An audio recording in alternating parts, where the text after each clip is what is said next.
The Return of Sherlock Holmes, The Adventure of the Solitary Cyclist. From the years 1894 to 1901 inclusive, Mr. Sherlock Holmes was a very busy man. It is safe to say that there was no public case of any difficulty in which he was not consulted during those 80 years, and there were hundreds of private cases, some of them of the most intricate and extraordinary character, in which he played a prominent part. Many startling successes and a few unavoidable failures were the outcome of this long period of continuous work. As I have preserved very full notes of all these cases, and was myself personally engaged in many of them, it may be imagined that it is no easy task to know which I should select to lay before the public. I shall, however, preserve my former rule, and give the preference to those cases which derive their interest not so much from the brutality of the crime as from the ingenuity and dramatic quality of the solution. For this reason I will now lay before the reader the facts connected with Miss Violet Smith, the solitary cyclist of Charlington, and the curious sequel of our investigation, which culminated in unexpected tragedy. It is true that the circumstances did not admit of any striking illustration of those powers for which my friend was famous, but there were some points about the case which made it stand out in those long records of crime from which I gather the material for these little narratives. On referring to my notebook for the year 1895, I find that it was upon Saturday, the 23rd of April, that we first heard of Miss Violet Smith. Her visit was, I remember, extremely unwelcome to Holmes, for he was immersed at the moment in a very abstruse and complicated problem concerning the peculiar persecution to which John Vincent Harden, the well-known tobacco millionaire, had been subjected. My friend, who loved above all things precision and concentration of thought, resented anything which distracted his attention from the matter in hand, and yet without a harshness which was foreign to his nature it was impossible to refuse to listen to the story of the young and beautiful woman, tall, graceful, and queenly, who presented herself at Baker Street late in the evening and implored his assistance and advice. It was vain to urge that his time was already fully occupied, for the young lady had come with the determination to tell her story, and it was evident that nothing short of force could get her out of the room until she had done so. With a resigned air and a somewhat weary smile, Holmes begged the beautiful intruder to take a seat and to inform us what it was that was troubling her. "At least it cannot be your health," said he, as his keen eyes darted over her. So ardent a bicyclist must be full of energy. She glanced down in surprise at her own feet, and I observed the slight roughening of the side of the sole caused by the friction of the edge of the pedal. "Yes, I bicycle a good deal, Mr. Holmes, and that has something to do with my visit to you today." My friend took the lady's ungloved hand and examined it with as close an attention and as little sentiment as a scientist would show to a specimen. "You will excuse me, I am sure. It is my business,"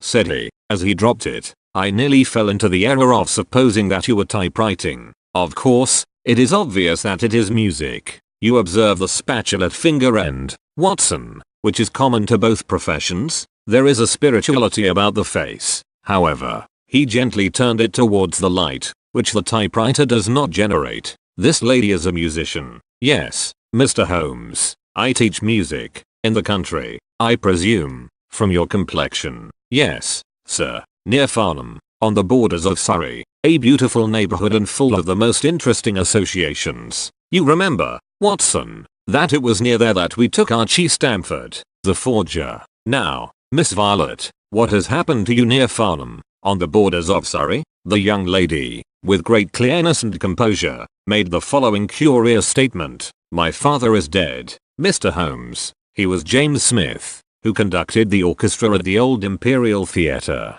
My mother and I were left without a relation in the world except one uncle, Ralph Smith, who went to Africa 25 years ago, and we have never had a word from him since. When father died we were left very poor, but one day we were told that there was an advertisement in the Times inquiring for our whereabouts. You can imagine how excited we were, for we thought that someone had left us a fortune. We went at once to the lawyer whose name was given in the paper. There we met two gentlemen, Mr. Carruthers and Mr. Woodley, who were home on a visit from South Africa. They said that my uncle was a friend of theirs, that he died some months before in great poverty in Johannesburg, and that he had asked them with his last breath to hunt up his relations and see that they were in no want. It seemed strange to us that Uncle Ralph, who took no notice of us when he was alive, should be so careful to look after us when he was dead, but Mr. Carruthers explained that the reason was that my uncle had just heard of the death of his brother, and so felt responsible for our fate. "Excuse me," said Holmes. "When was this interview?" "Last December, 4 months ago." "Pray proceed." "Mr. Woodley seemed to me to be a most odious person. He was forever making eyes at me, a coarse, puffy-faced, red-mustached young man, with his hair plastered down on each side of his forehead. I thought that he was perfectly hateful, and I was sure that Cyril would not wish me to know such a person." "Oh, Cyril is his name," said Holmes, smiling. The young lady blushed and laughed. "Yes, Mr. Holmes, Cyril Morton, an electrical engineer, and we hope to be married at the end of the summer." Dear me, how did I get talking about him? What I wished to say was that Mr. Woodley was perfectly odious, but that Mr. Carruthers, who was a much older man, was more agreeable. He was a dark, sallow, clean-shaven, silent person, but he had polite manners and a pleasant smile. He inquired how we were left, and on finding that we were very poor he suggested that I should come and teach music to his only daughter, aged 10. I said that I did not like to leave my mother, on which he suggested that I should go home to her every weekend, and he offered me $100 a year, which was certainly splendid pay, so it ended by my accepting, and I went down to Chiltern Grange, about 6 miles from Farnham. Mr. Carruthers was a widower, but he had engaged a lady housekeeper, a very respectable, elderly person, called Mrs. Dixon, to look after his establishment. The child was a dear, and everything promised well. Mr. Carruthers was very kind and very musical, and we had most pleasant evenings together. Every weekend I went home to my mother in town. The first flaw in my happiness was the arrival of the red-mustached Mr. Woodley. He came for a visit of a week, and oh, it seemed 3 months to me. He was a dreadful person, a bully to everyone else, but to me something infinitely worse. He made odious love to me, boasted of his wealth, said that if I married him I would have the finest diamonds in London, and finally, when I would have nothing to do with him, he seized me in his arms one day after dinner. He was hideously strong, and he swore that he would not let me go until I had kissed him. Mr. Carruthers came in and tore him off from me, on which he turned upon his own host, knocking him down and cutting his face open. That was the end of his visit, as you can imagine. Mr. Carruthers apologized to me next day, and assured me that I should never be exposed to such an insult again. I have not seen Mr. Woodley since, and now, Mr. Holmes, I come at last to the special thing which has caused me to ask your advice today. You must know that every Saturday forenoon I ride on my bicycle to Farnham Station in order to get the 12.22 to town. The road from Chiltern Grange is a lonely one, and at one spot it is particularly so, for it lies for over a mile between Charlington Heath upon one side and the woods which lie round Charlington Hall upon the other. You could not find a more lonely tract of road anywhere, and it is quite rare to meet so much as a cart, or a peasant, until you reach the high road near Crooksbury Hill. 2 weeks ago I was passing this place when I chanced to look back over my shoulder, and about 200 yards behind me I saw a man, also on a bicycle. He seemed to be a middle-aged man, with a short, dark beard. I looked back before I reached Farnham, but the man was gone, so I thought no more about it. But you can imagine how surprised I was, Mr. Holmes, when on my return on the Monday I saw the same man on the same stretch of road. My astonishment was increased when the incident occurred again, exactly as before, on the following Saturday and Monday. He always kept his distance and did not molest me in any way, but still it certainly was very odd. I mentioned it to Mr. Carruthers, who seemed interested in what I said, and told me that he had ordered a horse and trap, so that in future I should not pass over these lonely roads without some companion. The horse and trap were to have come this week, but for some reason they were not delivered, and again I had to cycle to the station. That was this morning. You can think that I looked out when I came to Charlington Heath, and there, sure enough, was the man, exactly as he had been the 2 weeks before. He always kept so far from me that I could not clearly see his face, but it was certainly someone whom I did not know. He was dressed in a dark suit with a cloth cap. The only thing about his face that I could clearly see was his dark beard. Today I was not alarmed, but I was filled with curiosity, and I determined to find out who he was and what he wanted. I slowed down my machine, but he slowed down his. Then I stopped altogether, but he stopped also. Then I laid a trap for him. There is a sharp turning of the road, and I pedaled very quickly round this, and then I stopped and waited. I expected him to shoot round and pass me before he could stop, but he never appeared. Then I went back and looked round the corner. I could see a mile of road, but he was not on it. To make it the more extraordinary, there was no side road at this point down which he could have gone. Holmes chuckled and rubbed his hands. "This case certainly presents some features of its own," said he. "How much time elapsed between your turning the corner and your discovery that the road was clear?" 2 or 3 minutes. "Then he could not have retreated down the road. And you say that there are no side roads?" "None." "Then he certainly took a footpath on one side or the other. It could not have been on the side of the heath or I should have seen him. So by the process of exclusion we arrive at the fact that he made his way towards Charlington Hall, which, as I understand, is situated in its own grounds on one side of the road." "Anything else?" "Nothing, Mr. Holmes, save that I was so perplexed that I felt I should not be happy until I had seen you and had your advice." Holmes sat in silence for some little time. "Where is the gentleman to whom you are engaged?" he asked, at last. "He is in the Midland Electrical Company, at Coventry. He would not pay you a surprise visit?" "Oh, Mr. Holmes, as if I should not know him.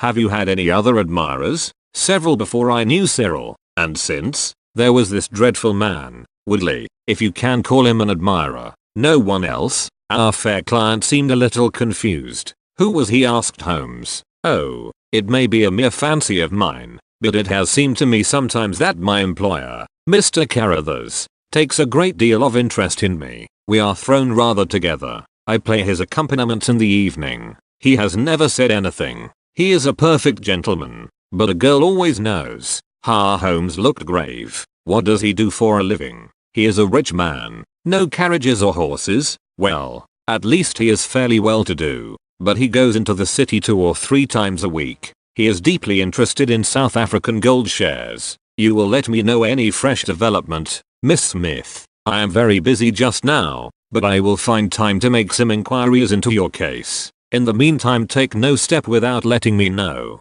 Goodbye, and I trust that we shall have nothing but good news from you." "It is part of the settled order of nature that such a girl should have followers," said Holmes, as he pulled at his meditative pipe, "but for choice not on bicycles in lonely country roads. Some secretive lover, beyond all doubt. But there are curious and suggestive details about the case, Watson. That he should appear only at that point?" "Exactly. Our first effort must be to find who are the tenants of Charlington Hall. Then, again, how about the connection between Carruthers and Woodley? Since they appear to be men of such a different type, how came they both to be so keen upon looking up Ralph Smith's relations? One more point. What sort of a menage is it which pays double the market price for a governess, but does not keep a horse although 6 miles from the station? Odd, Watson. Very odd. You will go down?" "No, my dear fellow, you will go down. This may be some trifling intrigue, and I cannot break my other important research for the sake of it.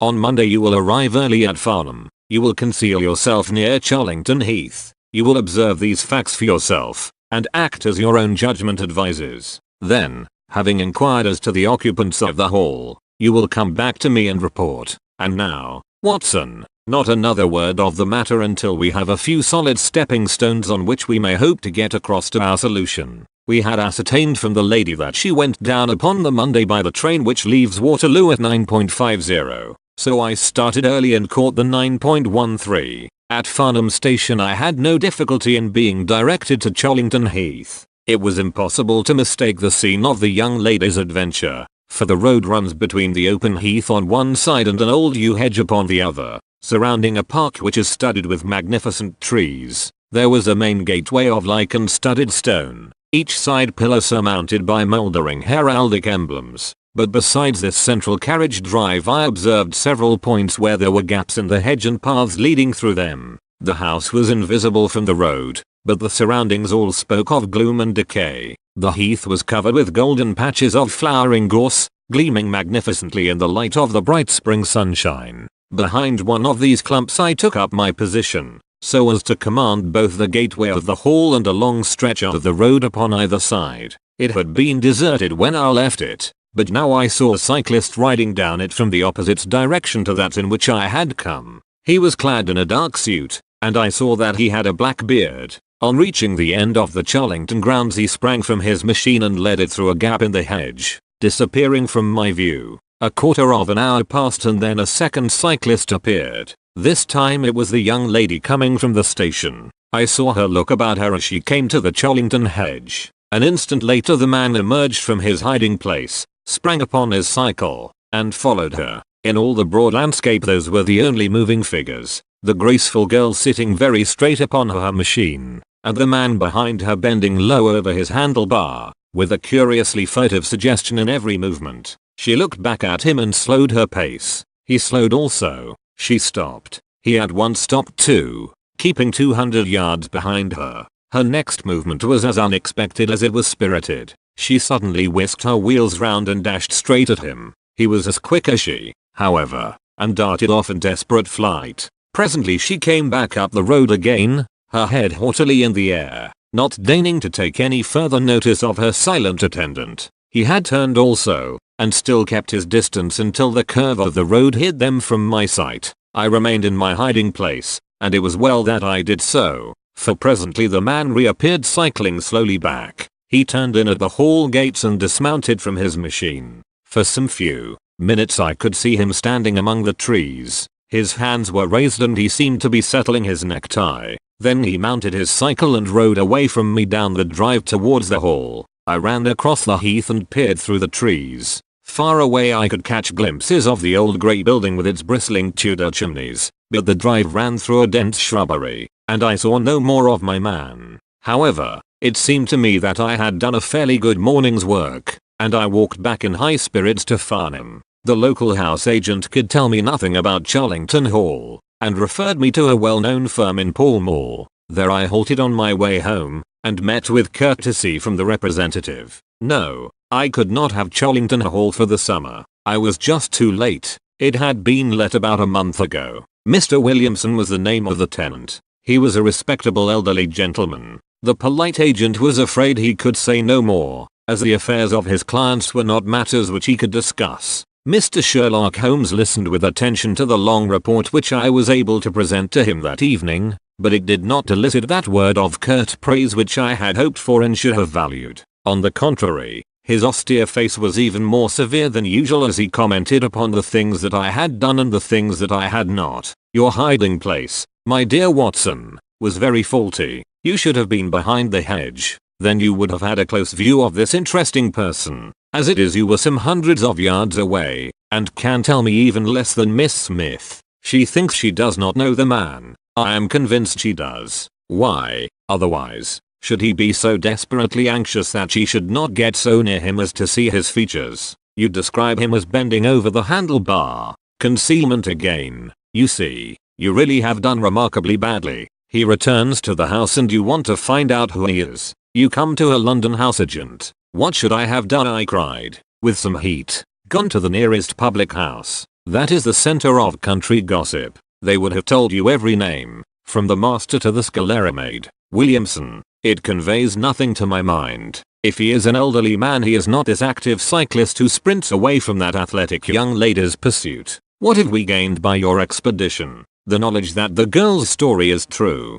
I never doubted it. That there is a connection between the cyclist and the hall. I never doubted that either. That the hall is tenanted by Williamson. Who's the better for that? Well, my dear sir, don't look so depressed. We can do little more until next Saturday, and in the meantime I may make one or two inquiries myself. Next morning we had a note from Miss Smith, recounting shortly and accurately the very incidents which I had seen, but the pith of the letter lay in the postscript. I am sure that you will respect my confidence, Mr. Holmes, when I tell you that my place here has become difficult owing to the fact that my employer has proposed marriage to me. I am convinced that his feelings are most deep and most honorable. At the same time my promise is, of course, given. He took my refusal very seriously, but also very gently. You can understand, however, that the situation is a little strained. Our young friend seems to be getting into deep waters, said Holmes, thoughtfully,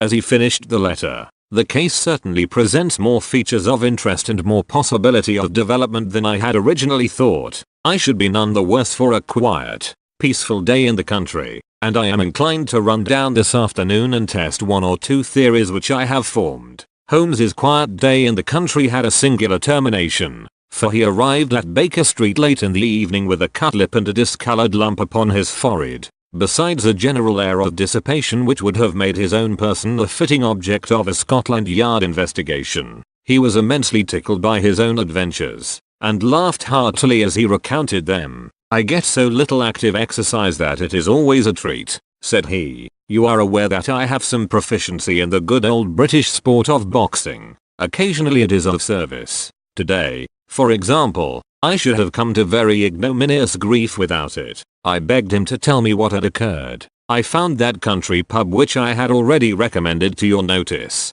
and there I made my discreet inquiries. I was in the bar, and a garrulous landlord was giving me all that I wanted. Williamson is a white-bearded man, and he lives alone with a small staff of servants at the Hall. There is some rumor that he is or has been a clergyman, but one or two incidents of his short residence at the Hall struck me as peculiarly unecclesiastical. I have already made some inquiries at a clerical agency, and they tell me that there was a man of that name in orders whose career has been a singularly dark one. The landlord further informed me that there are usually weekend visitors, a warm lot, sir, at the Hall, and especially one gentleman with a red moustache, Mr. Woodley by name, who was always there. We had got as far as this when who should walk in but the gentleman himself, who had been drinking his beer in the tap room and had heard the whole conversation. Who was I? What did I want? What did I mean by asking questions? He had a fine flow of language, and his adjectives were very vigorous.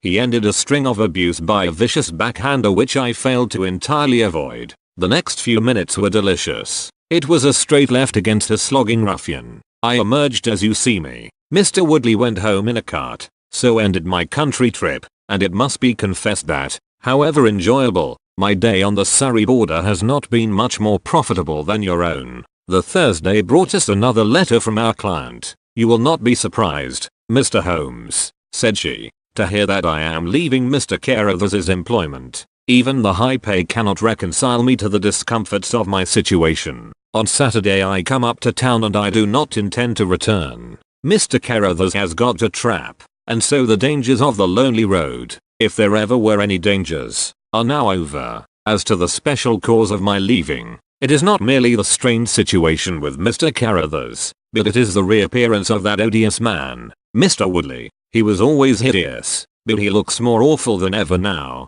for he appears to have had an accident and he is much disfigured. I saw him out of the window, but I am glad to say I did not meet him. He had a long talk with Mr. Carruthers, who seemed much excited afterwards. Woodley must be staying in the neighborhood, for he did not sleep here, and yet I caught a glimpse of him again this morning slinking about in the shrubbery. I would sooner have a savage wild animal loose about the place. I loathe and fear him more than I can say. How can Mr. Carruthers endure such a creature for a moment? However, all my troubles will be over on Saturday. So I trust, Watson. So I trust, said Holmes, gravely. There is some deep intrigue going on round that little woman, and it is our duty to see that no one molests her upon that last journey. I think, Watson, that we must spare time to run down together on Saturday morning, and make sure that this curious and inconclusive investigation has no untoward ending. I confess that I had not up to now taken a very serious view of the case, which had seemed to me rather grotesque and bizarre than dangerous.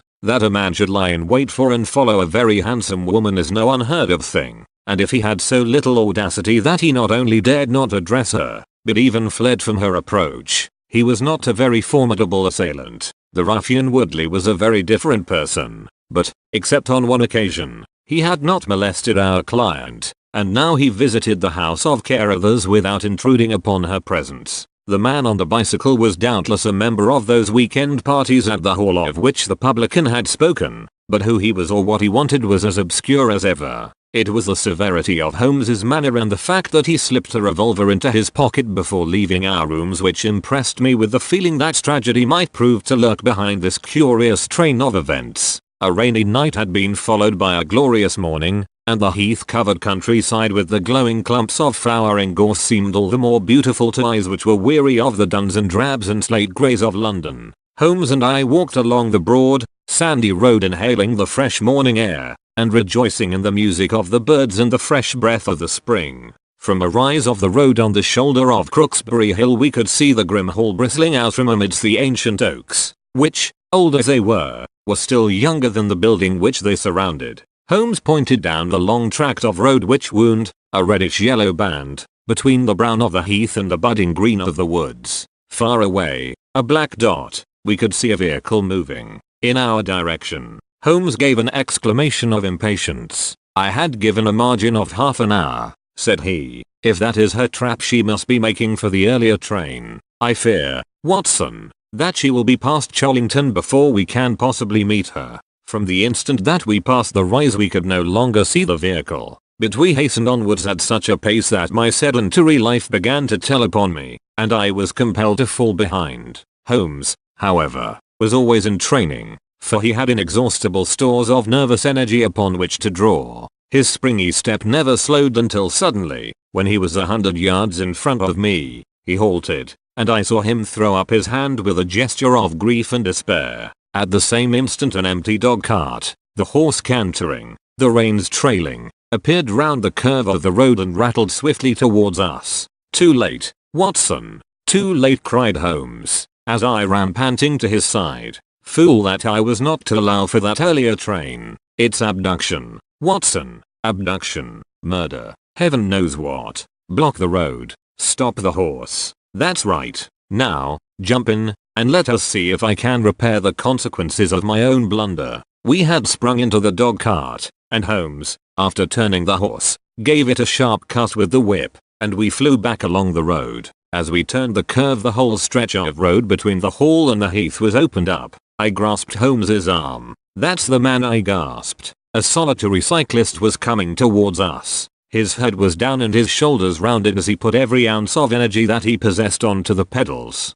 He was flying like a racer. Suddenly he raised his bearded face, saw us close to him, and pulled up, springing from his machine. That coal-black beard was in singular contrast to the pallor of his face, and his eyes were as bright as if he had a fever. He stared at us and at the dog cart. Then a look of amazement came over his face. "Hello. Stop there," he shouted, holding his bicycle to block our road. "Where did you get the dog cart? Pull up, man," he yelled, drawing a pistol from his side pocket. "Pull up, I say, or, by George, I'll put a bullet into your horse." Holmes threw the reins into my lap and sprang down from the cart. "You're the man we want to see. Where is Miss Violet Smith?" he said, in his quick, clear way. "That's what I am asking you. You're in her dog cart. You ought to know where she is." We met the dog cart on the road. There was no one in it. We drove back to help the young lady. Good lord, what shall I do?" cried the stranger, in an ecstasy of despair.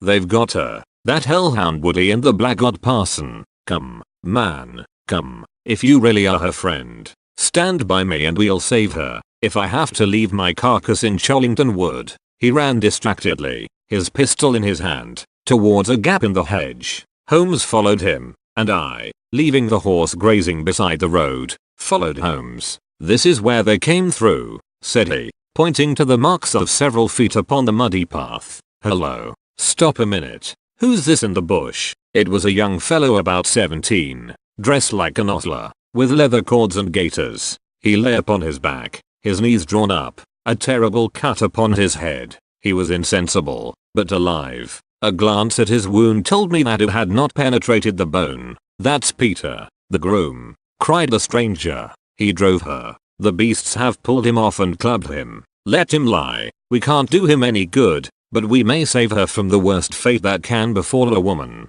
We ran frantically down the path, which wound among the trees. We had reached the shrubbery which surrounded the house when Holmes pulled up. "They didn't go to the house. Here are their marks on the left. Here, beside the laurel bushes." "Ah, I said so." As he spoke a woman's shrill scream, a scream which vibrated with a frenzy of horror, burst from the thick green clump of bushes in front of us. It ended suddenly on its highest note with a choke and a gurgle. This way, they are in the bowling alley," cried the stranger, darting through the bushes. "Ah, The cowardly dogs. Follow me, gentlemen. Too late by the living gingo. We had broken suddenly into a lovely glade of greensward surrounded by ancient trees. On the farther side of it, under the shadow of a mighty oak, there stood a singular group of 3 people. One was a woman, our client, drooping and faint, a handkerchief round her mouth. Opposite her stood a brutal, heavy-faced,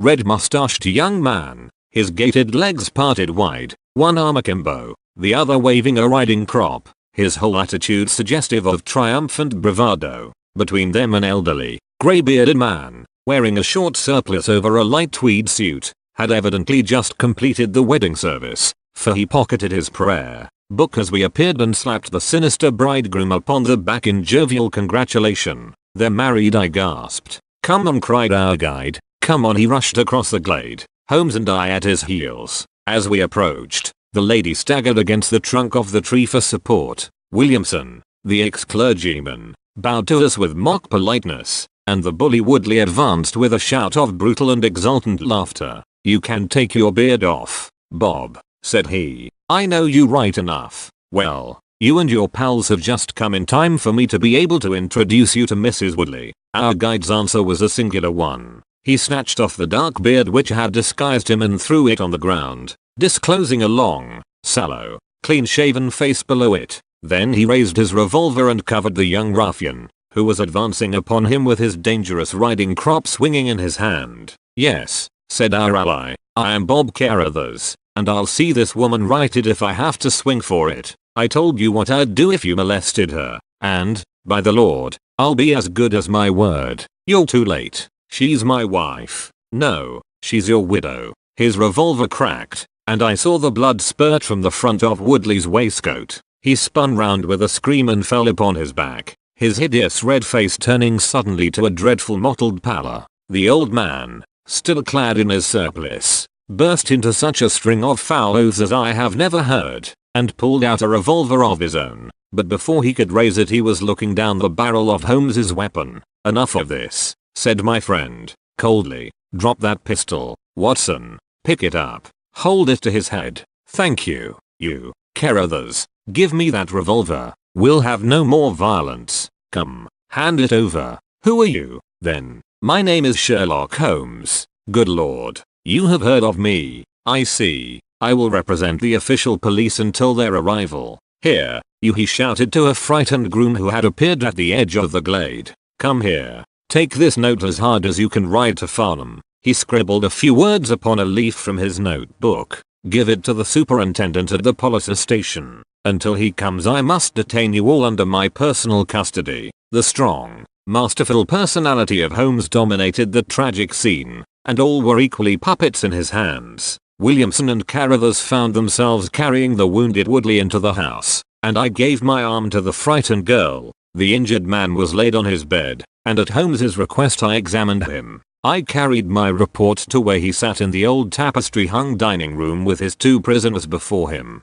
"He will live," said I. "What?" cried Carruthers, springing out of his chair. "I'll go upstairs and finish him first. Do you tell me that that girl, that angel, is to be tied to Roaring Jack Woodley for life?" "You need not concern yourself about that," said Holmes. "There are 2 very good reasons why she should under no circumstances be his wife. In the first place, we are very safe in questioning Mr. Williamson's right to solemnize a marriage." "I have been ordained," cried the old rascal, "and also unfrocked. Once a clergyman, always a clergyman." "I think not. How about the license?" "We had a license for the marriage. I have it here in my pocket." "Then you got it by a trick. But in any case a forced marriage is no marriage, but it is a very serious felony, as you will discover before you have finished. You'll have time to think the point out during the next 10 years or so, unless I am mistaken. As to you, Carruthers, you would have done better to keep your pistol in your pocket."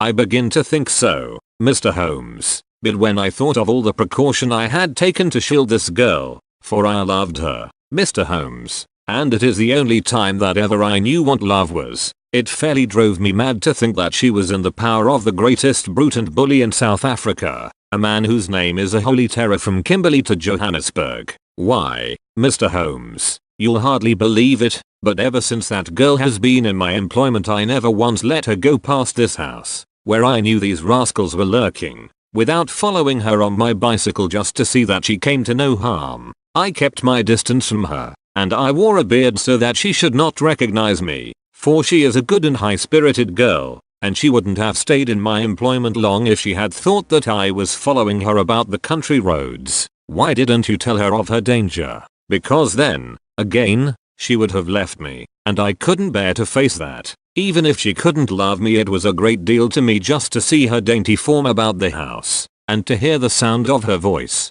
Well, said I, you call that love, Mr. Carruthers, but I should call it selfishness. Maybe the two things go together. Anyhow, I couldn't let her go. Besides, with this crowd about, it was well that she should have someone near to look after her. Then when the cable came, I knew they were bound to make a move. What cable? Carruthers took a telegram from his pocket. That's it, said he. It was short and concise. The old man is dead.